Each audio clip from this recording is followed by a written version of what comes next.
స్ఫటికం అంటే కొంచెం కూల్ కాబట్టి కొంచెం వేసుకోవచ్చు. రుద్రాక్ష అనేది అందరూ వేసుకోకూడదండి. అది కొంచెం ఫైర్ ఎలిమెంట్, ఎనర్జీస్ ఉంటాయి. వాటికి ఉందా నిజంగా శక్తి ఉంది? మార్చవండి. మళ్ళీ క్లారిటీ, నా స్టేట్మెంట్ రాసుకోండి. మీరు ఎంత 100,000 మంది వచ్చినా కూడా నేను దీని మీద డిబేట్ కూర్చోగలను. రుద్రాక్షలు వేసుకుంటే జీవితాలు మారవు. అవి ఏదో మనకి ధైర్యం, అబ్బా ఇది వేసుకున్న దగ్గర నుంచి బాగుంది అనుకుంటారా, అది ధైర్యం. చాలు అలా ఆలోచించుకుంటూ వేసుకోండి. వేసుకున్న దగ్గర నుంచి ఇది పనిచేస్తుందా లేదా, అసలు పనిచేసేది కూడా పనిచేయదు. మీరు వేసుకుంది ఏదైనా ఇది వేసుకుంటే బాగుంటది అని నమ్మి వేసుకోండి. ఏదైనా వేసుకోండి. పిచ్చి రాళ్ళని కూడా పాకెట్ లో పెట్టుకోండి. అద్భుతం జరుగుతుంది. మీ నమ్మకం ఇక్కడ, మీ ఆలోచన ఇక్కడ, ఇవి ముఖ్యం, వస్తువులు కాదు. అందుకనే ఈ కరుంగుల మాలలు, రుద్రాక్ష మాలలు ఊరికే నచ్చితే వేసుకోవాలనుకుంటే వేసుకోండి, అలంకారం లాగా అంతే. కానీ రుద్రాక్ష మాల అయితే అందరూ వేసుకోమాకండి. దానికి ఫైర్ ఉంటది, కొంచెం హీట్ ఎలిమెంట్ అనమాట, కొంచెం అగ్రెసివ్నెస్ పెంచేదానికి. కలిసి అడుగుతూ మీరు చెప్తారుగా వేసుకోవాలా వద్దా అనేది. అసలు నేను ఎవరికి చెప్పను మాల వేసుకోమని. చెప్పరా? అవసరం ఏముంది? స్పిరిచువల్ గా జర్నీ చేయాలనుకున్న వాళ్ళకి రుద్రాక్షలు కావాలి. నార్మల్ లైఫ్ లో ఉండే వాళ్ళకి అసలు అవసరం లేదు. ఈ స్ఫటిక గాని రుద్రాక్ష గాని నార్మల్ లైఫ్ లో కోరికలు సాధించుకోవాలనుకున్న వాళ్ళకి అవసరం లేదండి. ఈ రెండు క్లారిటీ ఉండాలి, అవగాహన. ఇప్పుడు మీరు నమ్మి నా దగ్గరికి వచ్చినప్పుడు ఫస్ట్ నేను చేసేది అదే. మీరు నా దగ్గరికి వస్తే ఏం చేస్తారన్నారు కదా, ఫస్ట్ ఎడ్యుకేట్ చేస్తా, ఫస్ట్ చదువు చెప్తా. అయితే మేడం నాకు ఒక డౌట్. ఇప్పుడు మీ అపాయింట్మెంట్ 5 నిమిషాలు, 15 నిమిషాలు, 30 నిమిషాలు, 60 నిమిషాలు ఉంటది కదా. మీరు 5 నిమిషాలు మాకు ఎడ్యుకేషన్ ఇస్తే మా పరిస్థితి. 5 నిమిషాలు ఎడ్యుకేషన్ ఉండదు. 1 అవర్ వాళ్ళకి మాత్రం డీటెయిల్ గా 12 గళ్ళు ఏంటి, అవందరూ దానికి సంబంధించిన ఓనర్స్ అందరూ ఎలా ఉన్నారు, ఎవరు మీకు చెడు చేస్తున్నారు, ఎవరు హీరో, ఎవరు విలను, ఎవరితో జాగ్రత్తగా ఉండాలి అనేది మొత్తం డీటెయిల్ గా ఎక్స్ప్లెయిన్ చేస్తా, ఎడ్యుకేట్ చేస్తాను. వాళ్ళ జాతక చక్రాన్ని వాళ్ళకి పరిచయం చేస్తా.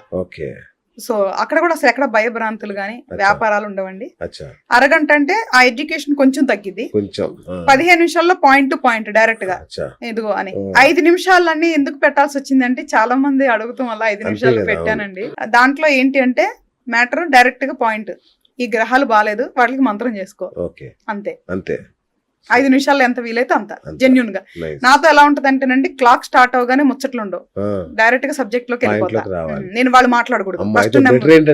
మీ దగ్గరకు వచ్చేటప్పుడు అన్ని పాయింట్లు రాసుకొని రావాలి. మా వాళ్ళు ముందే చెప్తారు, మీరు ఏం మాట్లాడాలనుకుంటున్నారో అది ఖచ్చితంగా మాట్లాడండి, వేరే మాట్లాడి సమయం వృధా చేయొద్దు అని. మా దగ్గర అదే రూల్. ఫోన్లు పక్కన పెట్టండి. రెండోది, నాతో అసలు మీరు ఏం చెప్పొద్దు. చాలా మంది ఇక్కడ జరిగే సైకలాజికల్ గేమ్ ఏంటంటే, పాప మనోళ్ళు రాగానే అన్ని చెప్పేస్తారు, దాని మీద గేమ్ ఆడేయచ్చండి సబ్జెక్ట్ లేకపోయినా కూడా. నా దగ్గర అది రూల్ ఫస్ట్ నెంబర్ 1, మీరేం మాట్లాడద్దు. ఫస్ట్ నేను చెప్పాక ఏమైనా మిగిలితే మీరు చెప్పాలి. మీ కాల్ రికార్డ్ చేసుకోవచ్చు అక్కడికి వచ్చి. ఫోన్ కొంతమంది ఎవరైనా రికార్డ్ చేసుకోవచ్చు. ఫస్ట్ శ్రద్ధ పెట్టమంట, ఆ రికార్డుల మీద వాటి మీద ఫోకస్ చేయకుండా శ్రద్ధగా వినండి అని చెప్తాను. ఇప్పుడు మనిషి చనిపోయాక ఆత్మ ప్రయాణం ఎలా ఉంటది అసలు? ఆత్మ ప్రయాణం అంటే పునర్జన్మలు ఏ ప్రాతిపదికన వస్తాయి? ఇది ఇప్పుడు మన శాస్త్రాల్లో, సనాతన ధర్మంలో ఇది నమ్మిన వాళ్ళు హిందువులు అంటున్నాం. వేరే మతాలు కూడా ఉన్నారు, మనకి తెలిసిన వాళ్ళు. సనాతన ధర్మంలో మనకి ఉంది ఏంటంటేనండి, ఆత్మ అంటే చైతన్యం. అదే మనం, అదే నిజం. ఇప్పుడు మనలో ఉన్న చైతన్యం తెలుసుకున్న వాళ్ళే మోక్షాన్ని పొందేవాళ్ళు, అంటే ఆత్మను తెలుసుకున్న వాళ్ళు. దీనికి చావు లేదు, దీనికి పుట్టుక లేదు, చావు లేదు, ప్రయాణం మాత్రమే ఉంది. ఈ ఆత్మ శరీరాలు మారింది, ఏదైతే మనకి భగవద్గీతలో స్వచ్ఛంగా చెప్పారు. ఎప్పుడైతే మనం చిరిగిన దుస్తులు తీసేసి కొత్త దుస్తులు ఎలాగ మనం వేసుకుంటామో, శరీరం ఎప్పుడైతే శిథిలావస్థకు వస్తుందో అది వదిలేసి మళ్ళీ వేరే శరీరంలోకి ఆత్మ ప్రవేశిస్తుంది. ఈ ఆత్మ ఎందుకు ఈ ప్రయాణం చేస్తుంది అంటే, దాని లక్ష్యాన్ని తెలుసుకోవటానికి. ఎప్పుడైతే లక్ష్యం తెలుసుకొని జ్ఞానాన్ని పొంది అప్పుడు మోక్షం పొంది పరమాత్మలోకి వెళ్తే అక్కడికి ఎండ్ అయిపోతుంది. మన దాని ప్రకారం అంటే ఒక శరీరంలో ఆత్మ వెళ్ళిన తర్వాత అప్పుడే తిరుగుతుంది అనుకుంటాం, కానీ ఆత్మ ఎప్పటి నుంచో ప్రయాణిస్తుంది. అప్పుడు తిరుగుతాం ఏం కాదు. అక్కడ నుంచి బయటకు వచ్చిన తర్వాత ఆలోచిస్తుంది అనమాట కూర్చొని, సరే ఇక్కడే ఇప్పుడు ఒక జన్మ వచ్చింది, ఏం చేసినావు ఈ జన్మలో అనుకుని కూర్చొని ఆలోచించుకోవాలా. సరే అది చేయాలా, ఇది చేయాలా, సరే ఈసారన్నా మారిపోయి మోక్షం తెచ్చుకుంటా అని మళ్ళీ జన్మెత్తింది. మళ్ళీ మర్చిపోతుంది. మళ్ళీ ఏదైతే కర్మ రిలేటెడ్ లెక్కలు ఉన్నాయో అవన్నీ చేసుకుంటూ ఎక్కడన్నా మన అదృష్టం బాగుండి, ఇంతకు ముందు మనం చేసుకున్న పుణ్యం పురుషార్థం అంటారు కదా, భాగ్యం ఉంటుందో ఆ మేల్కొల్పు వల్ల అర్థం చేసుకొని సన్మార్గంలో నడిస్తే మోక్ష మార్గానికి వెళ్ళేదానికి అవకాశం ఉంటుంది. ఓకే. మోక్షం కావాలి అనుకుంటే మోక్షం రాదు. రాదు. మీరు కరెక్ట్ గా ఉంటే కూడా మోక్షం వచ్చింది. ఓకే. కాబట్టి జననం మరణం శరీరానికి, ఆత్మకి కాదు. ఓకే. ఆత్మ ప్రయాణిస్తూనే ఉంటది. మేడం ఈ కుక్కలు పందులు ఇవన్నీ మన ఆత్మలేనా ఆ బ్యాచ్ వేరేనా? అంటే మనం ఎప్పుడు మనుషులుగానే పుడతామా, లేదా పిల్లి కుక్క ఇవి కూడా మన వేరే బంధువులేనా? జీవరాశుల్లో కూడా మన ఆత్మ ప్రయాణం చేస్తుందా? ఖచ్చితంగా ప్రయాణం చేస్తది. ఓకే. కాకపోతే అవన్నీ చాలా షార్ట్ పీరియడ్స్ ఉంటాయి. అచ్చా, ఆత్మ అచ్చా. అన్నిటినీ ఎక్స్పీరియన్స్ చేస్తది. ఓ అందులో ఎటువంటి సందేహం లేదు. ఓకే. కాకపోతే దీనికి మెమొరీ స్టోరేజ్ ఉండదు. అచ్చా. ఓకే.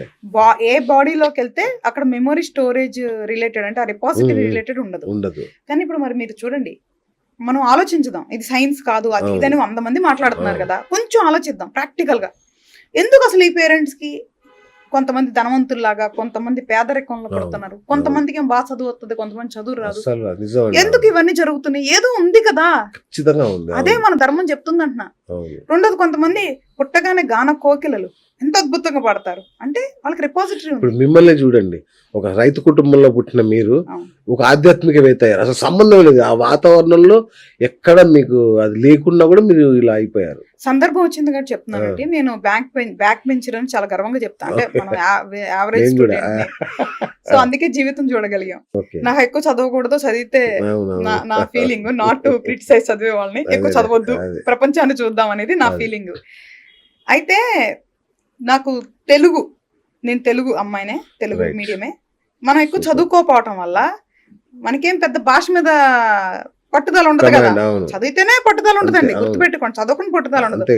మనం అసలు ఏ పుస్తకాలు చదివేవాళ్ళం కాదు, నవలు చదివేవాళ్ళం కాదు. అసలు ఎవరు నవలు కూడా చదవలేదా? మా డాడీ చిన్నప్పుడు నవలు చదవద్దు, అది మీ వయసుకు సంబంధించింది కాదు అని చెప్పారు. గౌరవించేదాన్ని, ఏం చెప్పినా చాలా గౌరవిస్తాను. అది మన వయసు కాదు, అయితే ముట్టుకోకూడదు అనుకునేది. స్వాతి పుస్తకాలు వస్తే ఆయన బెడ్ కింద దాచుకునేవాడు. ఎందుకు దాచుకుంటున్నారు అంటే అది మీ వయసు సంబంధించింది కాదు అని, అయితే ముట్టుకోకూడదు అనుకుని ఉండేదాన్ని. అయితే నాకు ఎందుకు నమ్మేదాన్ని రిపాజిటరీ అంటే, పూర్ స్టూడెంట్ ని, అసలు పొట్టగోస్తే అక్షరముక్క రాదు తెలుగులో. పద్యాలు అయితే ఉప్పు కప్పురం తప్ప ఇంకో పద్యం రాదు మనకి. మన శాస్త్రాలు చదవాలా, మా తల్లిదండ్రులు చదువుకున్న వాళ్ళు కాదు పాపం, అసలు ఏదో పాపం వెళ్ళి చదువుకోవాలనుకునే వాళ్ళు తప్ప చదువు అనేది రాదు.